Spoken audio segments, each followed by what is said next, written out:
नमस्कार दर्शक बंधु मु भागीरथी बिंधाणी एवं मोर वास्तु संदेश चैनल को आपको स्वागत करुच्ची। जो दर्शक बंधु मैंने मोर वास्तु संदेश चैनल देखुं लाइक शेयर और सब्सक्राइब करूँ। आज आप देखिपुं कौन लिखाई अपार्टमेंट बा फ्लाट रे गृह किणुंट कि आप कि सारी ताहले आपण किछिटा विशेष दिग प्रति आपण कोन ध्यान दियंतु। हाँ दर्शक बंधु गत किछि एपिसोड यार रिमेडी कही किंतु आज ठार जो कहबी एपिसोड गुड़ा हम अपार्टमेंट उपरे आपणकर क्यों दिग जो भूल रोचे तार रिमेडी आपण सहज उपाय आपण केमती कौन करें तापर आपन कहबी किंतु आज स्पेसिफिक कहबी उत्तर पूर्व अर्थात कौन होना ईशान्य कोण जदि किसी भूल भटका रही जाइए तापर आपको जे मुझे आलोकपात करी। हाँ दर्शक बंधु देखु ये जदि उदाहरण स्वरूप गोटे फ्लाट्र नहीं कहीं जो मैंने बिल्डर्स माने से कौन करती किछिटा एरिया नहीं कौन किछिटा एरिया नहीं से कौन करती जगटा को कौन करती ना जी जगार आसिले से कौन तलटा कौन पार्किंग प्लेस छाड़ी दिखती कौन तलटा से कौन पार्किंग छाड़ी दिखती और चारिपटे कौन से कौन ना यहाँ हूँ कौन बाउंड्री कर दिखती जहाँफल गाड़ी इन आउट दुई सैड्रे आपंकर कौन होता है कौन इन आउट होता है जहाँफल कौन स्पेसियस थाए आ मझीरे से कौन करती ना फ्लाट सिस्टम कर दिखती जहाँफल से घर जाक उपरे कर दिखती जहाँफल लोकों किसी सुविधा होता है किंतु आपण को जो घरटा मिलला से वास्तु मत अनुसार ठीक अच्छी कि नहीं जदि भूल भटका हो जाए आप बिना भंगा रुजारे कौन ट्रिटमेंट करें। हाँ दर्शक बंधु देखु जदि आपंकर यहाँ गोटे उदाहरण स्वरूप गोटे यार पिक्चर ये देवी जदि आप घर होती कौन हो देखूँ मुझे सदाबले कौन जे आपंकर गृहटी कौन चारि कोण समान रहा दरकार कौन चारि कोण समान रहा दरकार।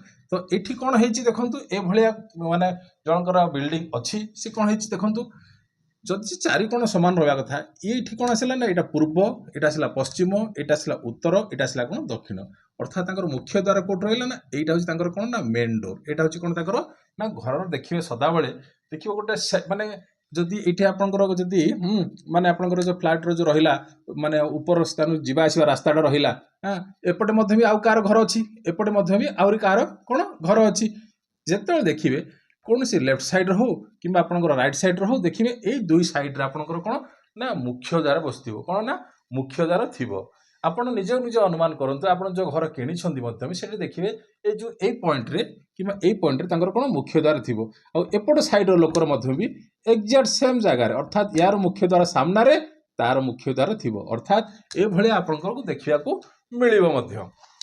तो ये कौन है देखु ये कौन ना उत्तर यहाँ जी पूर्व आटा कौन उत्तर उत्तर पूर्व कोण ये कौन है कटिगला देखु देखो ये कौन है ना उत्तर पूर्व कोणटा ये जगह कटिला आई जगह साउथ ईस्ट जोनटा ये साउथ ईस्ट जोन कटिला जदि आम या चाहे मैंने कौन 4 स्क्वायर करवा अर्थात कौन चारि कोण को जब समानता करवा तो ये देखा एठी भी कौन ना साउथ वेस्ट जोन भी कटिगला कौन ना साउथ वेस्ट जोन भी कटिला आठी कौन रहा ना नॉर्थ वेस्ट ये कौन है ना ठीक आसला अर्थात ये नॉर्थ वेस्ट ठीक आसला देखापी गले कौन हम ना नॉर्थ वेस्ट कौन बढ़ीगला साउथ वेस्ट कटिगला नॉर्थ ईस्ट कटिगला आउ कौन साउथ ईस्ट भी ये गृह कौन कटिगला। तो आप जानिले तो विभिन्न प्रकार समस्या आसो कौन साउथ नॉर्थ ईस्ट कटिगला आज कौन कहली कौन नॉर्थ ईस्ट जदि कौन आपंकर गृह रे कटि जाए कौन ना मानसिक अशांति आड़ को गति कर व्यक्ति जनक माने जीवन में केवे भी हेले कौन जिते जहाँ कमेले जिते जहाँ रोजगार कले कौन ना मन रे अशांति थाए कौन बुद्धि विवेक भी से कौन ना जो टाइप रो से माने काम करूछंती कि जहाँ किसी बुद्धि अच्छी ये घर को आसला माने परिवार भितर रिलेशन भी खराब आसीजिव आ तो सहित कौन आसो ना गृह अग्निकांड हबार भी संभावना रही गोटे वीडियो पर कहूँ आपको तो ये कौन संभावना रही आ देखिए मुख्य द्वार तो मुझे सदाबले कही कौन जे गृहर मध्य भाग को देखिए कौन जब गृहटा ये आसला जब आप 4 स्क्वायर करेंगे तो नेचुराली कौन आसो ना यही जगह कौन आसो ना मध्य भाग यहाँ हूँ कौन ना गृहर मध्य भाग जदि पेट खराब हो गला मनीषर विभिन्न प्रकार रोग जमी आक्रांत करें से गृहर मध्य भाग जदि खराब हो गला कौन हम ना सब प्रकार रोग कौन हो ना आरंभ कर अर्थात गृह को कौन परेशानी आसी थाए तो आप गृह तो किनी तो भांगी पारे आप जहाँ देखिले स्ट्रक्चर से अनुसार करिकाली जहाँ किसी लोक मैंने गृह नौ से सब कौन आर्किटेक्टर प्लान देदेला किंतु ବାସ୍ତୁ ବାଲା ତାକୁ କ'ଣ କଲେ ନା ଦେଖିବାର ଥର ଅଛି। କ'ଣ ବାସ୍ତୁ ବାଲା ଥରେ ତାକୁ ଦେଖିଲେ ସେ ଠିକ୍ ସେ ନିର୍ଣ୍ଣୟ କରିପାରିବ ଯେ ଏଇଟା କୋଉ ଦିଗରେ କ'ଣ କରିବେ। ସେମାନେ ତାଙ୍କ ହିସାବରେ ଦେଇଦେଲେ। ଏଇଠି ତାଙ୍କର କ'ଣ କଲେ ନା କିଚେନ୍ଟି କରିଦେଲେ। ଦେଖନ୍ତୁ ଏଇଠି କ'ଣ କଲେ ନା ପୂର୍ବ ଦିଗରେ କିଚେନ୍ଟି କରିଦେଲେ। କିନ୍ତୁ ଯଦି ଆମେ ଡିଗ୍ରୀ ଦେଖିବା, ଡିଗ୍ରୀ ତ ଭୁଲ ଆସିବ। ଇଷ୍ଟଟା ଏଇ ଜାଗାରେ ଆସିବା କଥା। ତ ପରଫେକ୍ଟଲି ଯଦି କୋଣକୁ ମାଡ଼ ହେଇଗଲା, ମାନେ କୋଣ ଯଦି କ'ଣ ମୁଭମେଣ୍ଟ ହେଇଗଲା, କୋଣ ଯଦି କ'ଣ ଟିକେ ବୁଲିଗଲା, ଟର୍ନ ଅଫ୍ ହେଲା, ତାହେଲେ ଟିକେ ଭୁଲ ଭାଲ ଆସିବ। ଏଠି ତାଙ୍କର କିଚେନ୍ଟି ହେଲା, ଏଠି ତାଙ୍କର କ'ଣ ହେଲା ନା ଗେଷ୍ଟ ରୁମ୍ଟା ଆସିଗଲା। ଏଠି ଲୋକ ଏଠି କ'ଣ ବସା ଉଠା କଲେ, ଏଇ ଜାଗାରେ କ'ଣ ଲୋକ ବସା ଉଠା କଲେ। ଏଠି ତାଙ୍କର ବେଡରୁମ୍ଟା ଆସିଲା, ଏଠି ତାଙ୍କର ମାଷ୍ଟର ବେଡରୁମ୍ଟା ଆସିଲା।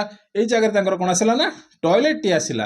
ଅର୍ଥାତ୍ କ'ଣ ଟଏଲେଟ୍ ଦେଖନ୍ତୁ, ଏଇଟା କ'ଣ ନା ନର୍ଥ ଇଷ୍ଟ ଟଏଲେଟ୍ ଆସିଗଲା। ଦେଖନ୍ତୁ এইঠু ଦେଖିବା ଯଦି ଆମେ এইଠୁ ଦେଖିବା ଯଦି କ'ଣ ହେଲା ନର୍ଥ ଇଷ୍ଟରେ ତାଙ୍କର କ'ଣ ଆସିଲା ନା ଟଏଲେଟ୍ ଆସିଗଲା। ମୁଁ କହିଛି କ'ଣ ଯେକୌଣସି ଜାଗାରେ ମଧ୍ୟ ଟଏଲେଟ୍ ହେଇପାରିବ, କିନ୍ତୁ ଫ୍ଲାଟ୍ ଗୁଡ଼ାକରେ କ'ଣ ହେଉଛି ମଇଳା ଜିନିଷ ଯାକ ସେ କ'ଣ ହେଉଛି ନା ତାର ଯେଉଁ ପାଇପ୍ ଦେଇକିରି ଏ ଯେଉଁ କ'ଣ ଅଛି ଯେଉଁ ପାଇପ୍ ଦେଇକିରି କ'ଣ ତଳକୁ ପଳେଇ ଆସୁଛି। ସମସ୍ତଙ୍କର ଉପର ଯେଉଁ ଘରେ ରହୁଛନ୍ତି ଫ୍ଲାଟ୍ ସିଷ୍ଟମରେ ଯେଉଁ ଘର ଗୁଡ଼ାକ ସେମାନେ କ'ଣ କରୁଛନ୍ତି ନା ପାଇପ୍ ଦେଇକିରି ସେମାନେ କ'ଣ ମଇଳା ଆଉ କ'ଣ ଏଠି ଷ୍ଟୋରେଜ୍ ହେଇ ରହୁନି। ସେ କ'ଣ ଆସିଲା ନା ଏଇ ଯେଉଁ ଆପଣଙ୍କର ଯେଉଁ ବାଉଣ୍ଡରୀ ଲାଇନ୍ ଭିତରେ ଯେଉଁ ରହିଛି ଏଇ ପାଖାପାଖି କିମ୍ବା ତଳିଆର ତଳେ ଅଣ୍ଡରଗ୍ରାଉଣ୍ଡରେ ସେମାନେ କ'ଣ କରୁଛନ୍ତି ନା ସେଫ୍ଟି ଟ୍ୟାଙ୍କ ବନାଉଛନ୍ତି। କ'ଣ ସେଫ୍ଟି ଟ୍ୟାଙ୍କ ବନାଉଛନ୍ତି। ଯଦି ଆପଣଙ୍କର ନର୍ଥ ଇଷ୍ଟ ଟଏଲେଟ୍ ରହିଗଲା କିଛି ବା କ'ଣ ନା କିଛି ଅସୁବିଧା ନାହିଁ। ଆପଣ ତାକୁ କ'ଣ କରିବେ ସେଇ ଟଏଲେଟ୍ରେ କିଛି ଆପଣଙ୍କର କ'ଣ ଯେ ଆପଣଙ୍କର ଯେଉଁ ରହିଲା ସଲ୍ଟ ରହିଲା ଯେଉଁ ସାମୁଦ୍ରିକ ଲୁଣ, ସେ ସାମୁଦ୍ରିକ ଲୁଣ ଟଏଲେଟ୍ରେ ରଖନ୍ତୁ।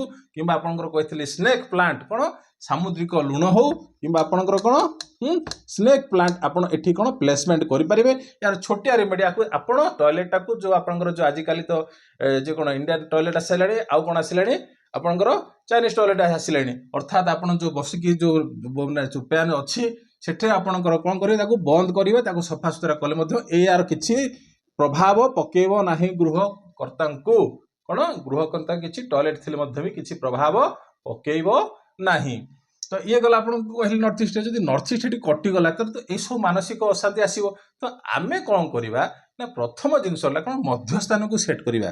କ'ଣ ନା ମଧ୍ୟସ୍ଥାନକୁ କ'ଣ କରିବା ନା ସେଟ୍ କରିବା। ଅର୍ଥାତ୍ ମଧ୍ୟସ୍ଥାନକୁ କେମିତି ସେଟ୍ କରିବା ନା ଯାହା ବି କିଛି ଭୁଲ ହେଇଯାଇଛି ତ ହେଇଯାଇଛି, ତାକୁ ଆମେ କ'ଣ କରିବା ନା ପ୍ରତିଦିନ ଅର୍ଥାତ୍ କ'ଣ ହେଉଛି ନା ଆପଣଙ୍କର ପ୍ରତିଦିନ ଚାହିଁଲେ କିମ୍ବା ସପ୍ତାହରେ 2 ଦିନ କିମ୍ବା 3 ଥର, ମାନେ କ'ଣ 3 ଦିନ ସାମୁଦ୍ରିକ ଗୋଟେ ବକେଟରେ ନେବେ, ଘରକୁ କିଛି ସାମୁଦ୍ରିକ ଲୁଣ ନେଇ ତାକୁ କ'ଣ ଗୃହଟାକୁ କ'ଣ ପୋଛା ମାରିବେ। କ'ଣ କରିବେ ନା ଗୃହଟାକୁ ପୋଛା ମାରିବେ, ଯାହାଫଳରେ ୟାର ଯେଉଁ ନେଗେଟିଭ୍ ଉର୍ଜା ଶକ୍ତି ଅଛି ସେ କ'ଣ ହେଇଯିବ କ'ଣ ନା କଟିଯିବ। କ'ଣ ସାମୁଦ୍ରିକ ଲୁଣ ଦ୍ୱାରା ଆପଣ ପକେଇ ତାକୁ ଗୃହଟାକୁ ପୋଛାପୋଛି କରିବେ, ନିଟ୍ ଆଣ୍ଡ କ୍ଲିନ୍ କରିବେ।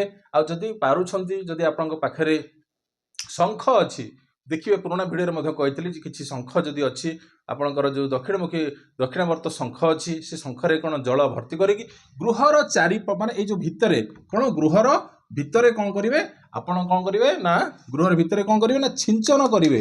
କ'ଣ ନା ଯେଉଁ ରହିଲା ଆପଣଙ୍କର ଶଙ୍ଖ, ଦକ୍ଷିଣାବର୍ତ୍ତୀ ଶଙ୍ଖରେ କିଛି ଜଳ ଭର୍ତ୍ତି କରି ତା ଭିତରେ ଟିକେ କିଛି ଗଙ୍ଗା ଜଳ ଭର୍ତ୍ତି କରି ପକେଇ କ'ଣ କରିବେ ଓಂ ନମଃ ଶିବାୟ ବୀଜ ମନ୍ତ୍ରରେ, ଓಂ ନମଃ ଶିବାୟ ବୀଜ ମନ୍ତ୍ରରେ କ'ଣ ତାକୁ କ'ଣ 7 ଥର ମନ୍ତ୍ର ଅଭିମନ୍ତ୍ରିତ କରି ଶଙ୍ଖରେ ଏମିତି ହାତ ରଖି ପାଣି ରଖି ତାପରେ ହାତ ରଖି କ'ଣ କରିବେ ନା ଗୃହଟାରେ ଛିଞ୍ଚନ କରିବେ। ଆଉ ମଧ୍ୟସ୍ଥାନରେ କ'ଣ କରିବେ, ମଧ୍ୟସ୍ଥାନ ପାଇଁ ପ୍ରଥମ ମଧ୍ୟସ୍ଥାନକୁ ପେଟ ସଫା କଲେ ତ ଆମେ ସବୁ କିଛି ଜିନିଷ ଇଏ କରିପାରିବା ନା।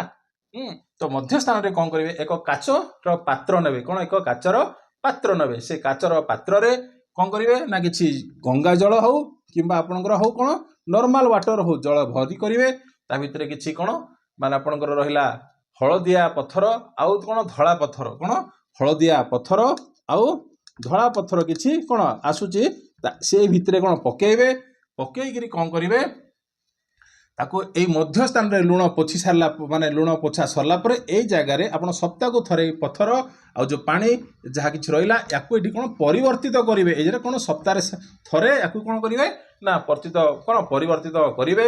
ଆଉ ପ୍ରତି 4 କୋଣରେ ଅର୍ଥାତ୍ ଏଇଠି ଆପଣଙ୍କର ତ କଟି ଯାଇଛି, ଏଇଠି ଗୋଟିଏ ଆସିଲା ଆପଣଙ୍କର କ'ଣ ଏଠି ଗୋଟିଏ କୋଣ ଆସିଲା 1 2, ଏଇ ଜାଗାକୁ ଯଦି ଦେଖିବା ଏଠି ଗୋଟେ ଆସିଲା ଆଉ କ'ଣ ନା ଏଇ ଜାଗାରେ ଅର୍ଥାତ୍ ଏଇ 4 ମାନେ କୋଣରେ କ'ଣ କରିବେ ଗୋମତୀ ଚକ୍ର, କ'ଣ ଗୋମତୀ ଚକ୍ର।